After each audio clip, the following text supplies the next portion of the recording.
The following program is brought to you by the University of Alabama.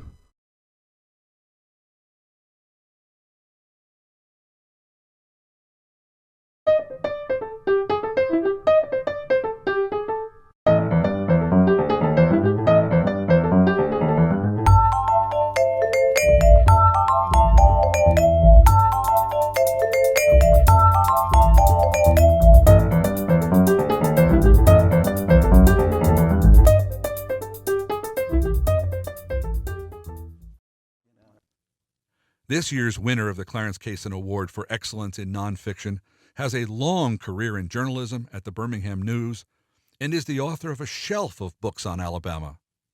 Among the best known are The Judge, a biography of Frank Johnson Jr., Until Justice Rolls Down, the story of the 16th Street church bombing, and Selma Lord Selma, interviews with two little girls who lived through the historical events at the Edmund Pettus Bridge and the march to Montgomery. Sikora is also the author of an amusing Alabama family memoir, Let Us Now Praise Famous Women.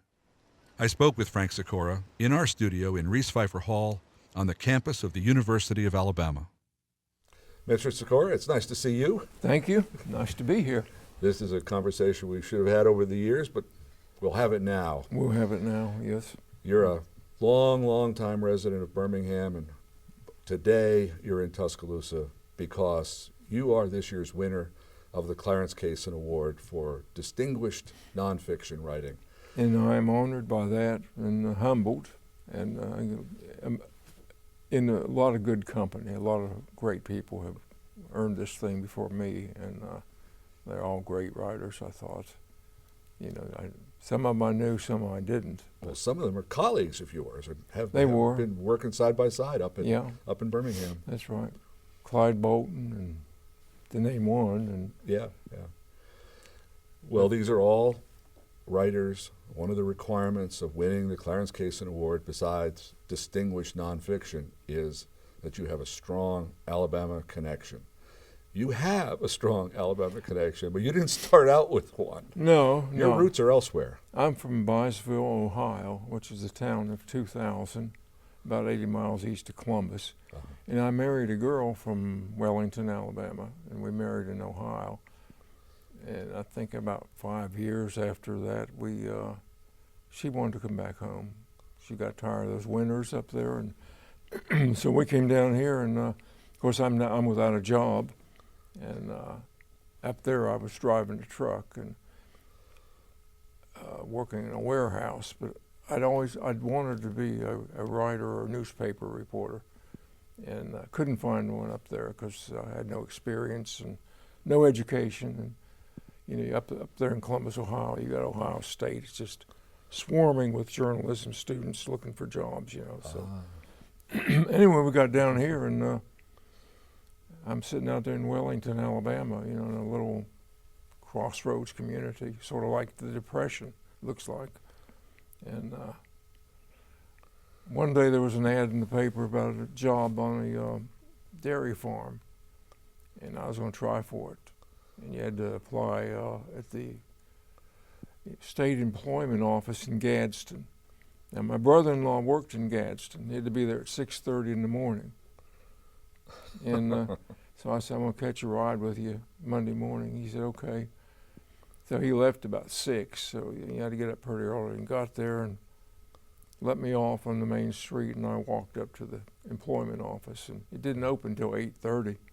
And it was right then about, 6:45, something like that. So I had a long wait. And about that time, an old man come walking down the street, cane, you know, I imagine he must have been 80. And he stopped, looked at me, you know, and just kept staring at me, you know, how old people do. They just finally, I nodded at him and said hello, and he said, what are you waiting for? I said, I'm waiting for them to open. He said, you got a long wait. I said, I know, 8:30. He said, 8:30 tomorrow morning. I thought, oh, great. What do you mean tomorrow morning? He said, it's closed today. I said, why? It's Confederate Memorial Day. With that, he trudged off, you know, as proud as a peacock. And I said, gee, Chris, you know, what are you going to do? So I started walking back to Highway 431 thumb a ride back to Wellington. And Wellington, by the way, is between Gadsden and Anniston. But anyway, as I was walking back, I passed the Gadsden Times, which was there, and I had said there was no use trying a newspaper. I wasn't ever going to get hired. I imagine I tried 60 different ones and never got hired, but I walked in anyway, and there was a couple of people walking around in there, and I said, a lady asked me what I wanted. I said, I was looking for a job. And she said, what kind? I said, a reporter. And she said, well, you wait till the editor. He'll be in a little while. And sure enough, he came in, his raincoat takes off. I saw him in there talking to her through the glass of his office, and you could see his expression on his face, looking at me, saying, like, him? And she, you know, so he finally said, come on in. So I went in there, and he said, you looking for a job as a reporter? And I said, yeah. He said, do you have experience? I said, no. But, you know, I've written a couple stories in magazines, and one of them was fairly well received. And he said, well, if you let me look at it, he said, I'll look at it. He said, but we do have an opening. He said, somebody just up and quit Friday, and so we have an opening. I don't know if you're the one to fill it. I said, I think I am. I can do it. So I went home, back to the house, and got the magazine and brought it back and showed it to him. And 2 days later, he called my sister-in-law's house. And so I went to the phone, and he said, can you get in here at 8:30 tomorrow morning? I said, I can get there at 6:30 tomorrow morning. And so they hired me. They hired me a 2-week probation at the Gadsden Times. And You were there at the Gadsden Times a couple years? 3 years. 3 years before you went to the Birmingham News. News. Yes, sir. First of all, only a Yankee would not know that it was Confederate Yeah. Memorial Day. I guess. So whether that was good for your chances or not, I don't know. But I have a question about not the Gadsden Times, the Times. In your memoir about your wife's family mainly, Let Us Now Praise Famous Women, you describe your in-laws' house and a bunch of other places. And as you just mentioned in passing, it was like the Depression. I mean, It hadn't changed it was much. poor. Your in-laws lived in very, very difficult circumstances. They were. No plumbing? No plumbing. Outhouse out back, you know, and There was electricity, though. they had electricity. Yeah. Yeah. And when the year was... And they had a phone that was, what do they used to call them, where 4 or 5 people would be on one line. Party line. Party lines, yeah. Couldn't hardly ever get a call through.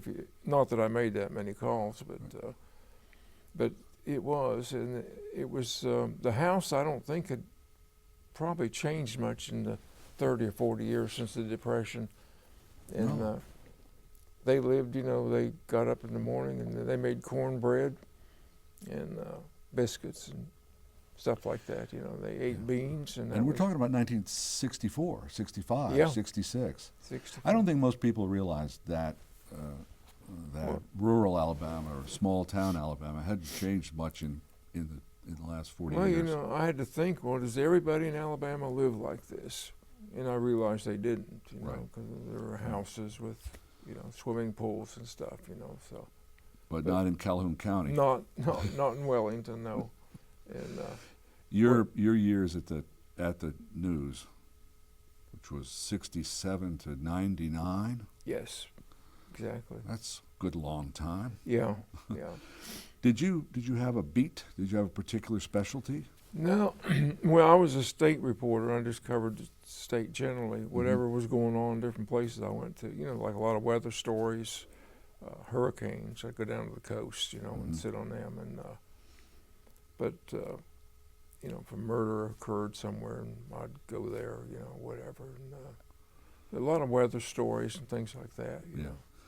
You weren't the police reporter. You just did the whatever. No, I didn't. I didn't along. generally go to the police station. No. And, But one of the every reporter there is. Well, I'll go right to the cliche. Is that the cliche is that every reporter really, really wants to be writing books. yeah. And I think that's true. They're planning this. Everybody. It's a novel, Yeah. or it's something else. But you did. I mean, you have 7 books, I think, and some of them very well known. The first one was the Selma book, yes? Selma Lord Selma. Yeah. And when people go looking for that book, sometimes they don't find it because it's listed under Webb. Yeah. Which Yeah. I think is odd. I always think of it as your book. But Miss Webb, and Miss West. West, well, right. Yeah. They're the 2 girls that you interviewed Yeah. about the events in Selma. Yeah. How old were they when you were talking to them? 18 and 19. So And they how were 8 old- and 9 back in 8 and 9. Mm-hmm. And I Right. took part in the march at the bridge and got tear gassed and what have you, you know. How many times did you talk to them? Over how long a period of time? I think 3 or 4 years, probably off and on, and I imagine there were 25, 30 interviews, I suppose, you know. And we always sit down in the living room with, you know, usually I interviewed one or the other, and their mother will always sit in there with her. Right. Kind of coach them a little bit if they needed it, you know, like they'd kind of run into a stumbling block up here, and the mother would say, well, what about such and such? Oh, yeah, you know. Yeah, the book, the editor felt that the book shouldn't be by me, it should be by them as told to me, and so my name is very little on the book, and so sometimes you're right, people couldn't find it. Right. Well, I was looking for citations to your work recently, and Taylor Branch, in his giant books about the King years, America in the years of Martin Luther King, I looked in the index, and I thought, this cannot be that this book is not here, but it was there. But it was in the index as Webb, and that alerted me to other. Actually, your book about Judge Johnson is as told too. Yeah. Somewhat along the same lines. Yeah. And that book took years and many, many interviews, right? It did. Yeah, I think 15 years off and on, you know, and I didn't, you know, I would have an assignment somewhere there in Montgomery, and I'd take some time off for lunch hour or something and go over and see him, you know, and spend 15, 20 minutes talking and then be on my way. But it took a lot of time, yeah. I remember your introduction to the judge. He did not like tape recorders. Did not like tape so recorders. It was all handwritten. Your notes were all handwritten. Yeah. Right. What about in Selma? What about the girls in Selma? Well, it was the same basic thing because I was just taking notes, and I think a tape recorder probably wouldn't have worked very well there because there's a lot of talk. They kept wanting to jump, not all the time, but jump off the. I tried to keep them stick to 1965. And they want to talk about something else. Like happened the other day at the drugstore. So I'd say, you know, let's try to stick to that year if we can. So if I had tape recorded it and then written everything down on the tape or took notes or whatever, I'd have to keep editing things out, and so I just right from the first stuck with notes, you know. And you know, not that it made any difference. I didn't own a tape recorder at the time. I could have got one certainly, but I just didn't even think about it. There are a lot of studies of all different sorts about the events at Selma. Selma and the surrounding territory over to Judson and so on. And I was interested, your introduction to that book, you make it clear that you're after something slightly different, which is not the historical facts in a row, because they are largely known. But you were chasing, with these girls, with the stories from these 2 girls, you were chasing what it felt like. Yeah. And you tell me, your introduction says something about that, but what made you go after the story that way, and how did that play out? Well, when you ask someone like that, well, how did you feel? What was going on there? Yeah. I said, well, I was scared. Okay, well, what did it mean you were scared? Well, what did you feel? What did you think about? I mean, what was going through your mind, or if anything? And then one of them said, well, I still dream about the horses coming through me with his men in masks and the tear gas floating and stuff like that. Now, if you just said, well, I was scared and let it go at that, that would have been the end of it. And I was just trying to, it's not a real long book, but I was trying to get a little depth to it on things of that nature, what you felt, not just necessarily what you did. Mm. And I try to do that with most of the things I did, even newspaper stories. Oh, I think the magic is in the details, the little bits that you get by sticking with it. Yeah. That's I've admired over the years your patience and your persistence in those two books and others to go back. What's gained by? I mean, you must have driven Frank Johnson crazy. I mean, probably. How many times? You interviewed him 40 times. He was a patient man as well. He didn't like reporters generally.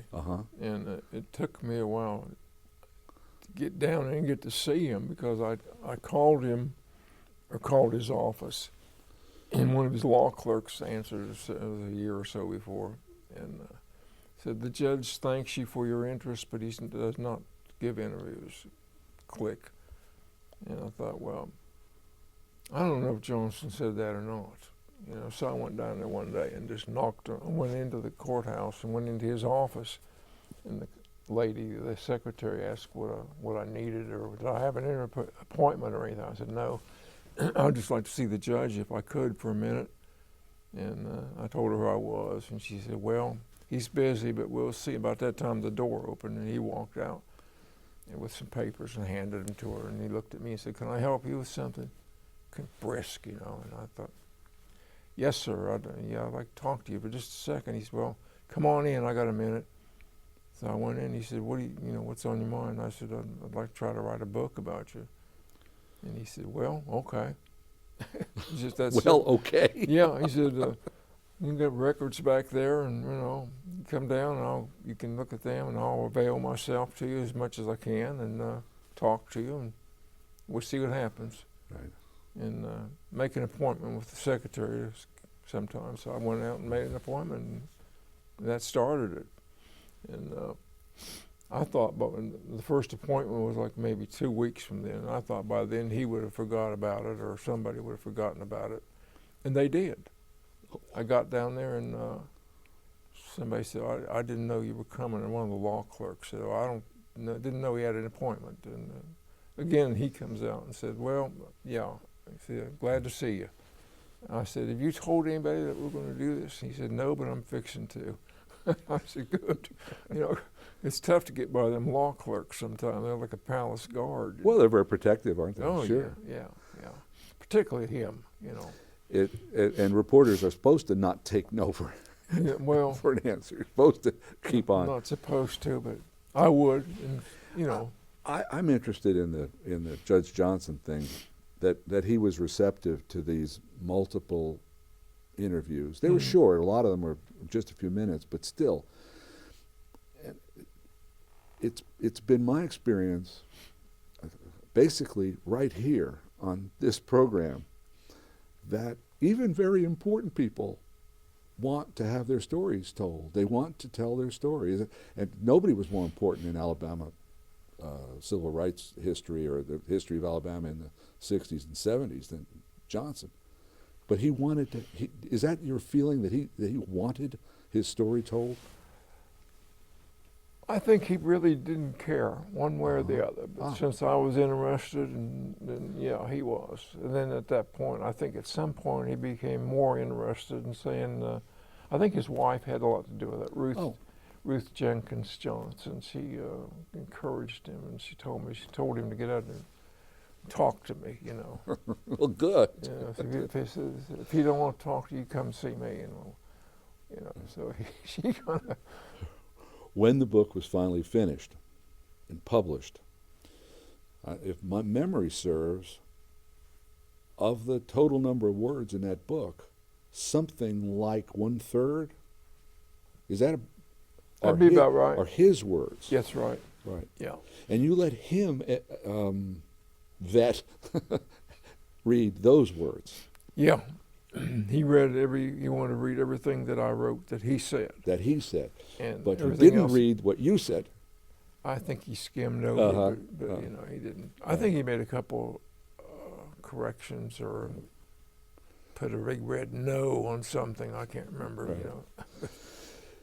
Another book that you've pretty well known for is the Till Justice Rolls Down, the story of the 16th Street Baptist Church bombing, and that whole your book was, what year was your book?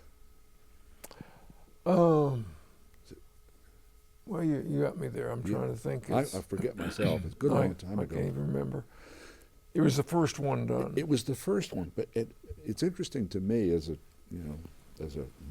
citizen of Alabama, that church bombing. It looked at first as if weren't going to be solved, and then relentlessly people stayed after it. I mean, there was court case after court case and book after book. Now I don't know how many books there have been about that bombing. I don't know either. People keep writing them, but I think the facts are basically the same. I don't think anything new has been revealed. Not that I know of. Of course, I've done mine, and I don't spend a lot of time seeing what's going on with it now. I'm not going to write another book about it. So. Well, you revised your book. I did revise. I mean, there's a second edition of the Justice book. Yeah, and I think the people were really. Bill Baxley was the one who really got things going. He was a student here in the law school when that happened, and he told me that he swore that day he'd do something about it. He was going to get even with those SOBs, Yeah. And whoever it was. Sure enough, when he was elected Attorney General, that was his first priority, was that bombing. And well, it goes on and on. Took some years to get it going, but finally, after 7 years, his time was going to be up. And he got a guy by the name of Bob Eddy, an investigator. The guy had been a Marine in Korea and wasn't necessarily scared of Klansmen, Sent him up to Birmingham or down to Birmingham and told him to stick with it. Whatever you find, just let's see what we can get. And they got one conviction. They had other people they knew probably did it, but they couldn't prove it. Well, over time, some of the villains actually got old and died. They did. So you can catch up with them, but you can't punish them anymore. No, once they're gone. Quickly, I can't talk about a book I haven't read. I was surprised to learn recently that you'd published a novel. I did not know that you had published a novel. But just a very short novel. Is that right? I helped a young lady from Birmingham, Michelle Batchelor, who was a journalism student getting ready to graduate at UAB. She had an idea for a story, and said, would I help her with it, a little bit? And I said, yeah, we'll just work together, She was the lifeguard at the YMCA, and I'd go swimming a lot there, so we knew each other. We'd talk, so we'd work like on Saturdays, we'd sit there, and nobody goes swimming in the football season on Saturdays, and so she didn't have very many customers, so we'd sit there and make notes. Well, here's a piece of wisdom for the world. You can use the pools on Saturday because no one else wants them. Yeah. What was the title of the novel? Title of the novel was Visitor from Winter Chapel, and it means it's not a church story per se. It's the Winter Chapel is the name of a community in East Alabama. And the visitor, of course, is a spiritual, supernatural person. Right. Well, I promise you I will go have a look at that one of these days. I haven't done it. We only have a minute left, and you've been publishing now for 50 years. And so I know you can't stop. What are you working on now? Well, I'm trying to do a story about a memoir, my memory of as a kid, World War II. and what it was like being an American kid during the war, not in the war. I certainly wasn't in the war. Right. But, American kids, at least me and some of my friends, we kept up with stuff, even when we were 7 and 8 year old. I was 7-year-old, I got a machine gun for my birthday, a wooden one. And we, fought battles up on One Eye Knob, a little hill that overlooked the town, We were after Hitler and Tojo, so. Well, in Ohio, more Tojo, because about half of all Ohioans were German. I guess so. Yeah, there's a lot of Germans up But, there.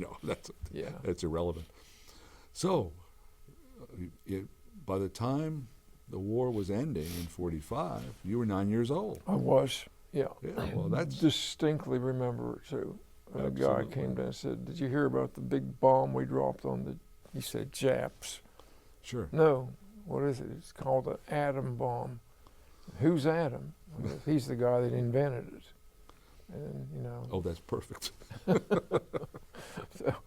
Well, you're rolling along with that. Can you tell people when they can expect to see it? I hope in the next 2 years, Uh-huh. but who can tell, nobody's offered to publish it yet, so we'll Well, see what happens. somebody now will. Maybe. That'd be a good thing. Frank, this has been a pleasure. Thank you very much. And Thank you again, for having me. Congratulations on your prize. Thank you. Thank you. Some good company. Thank you.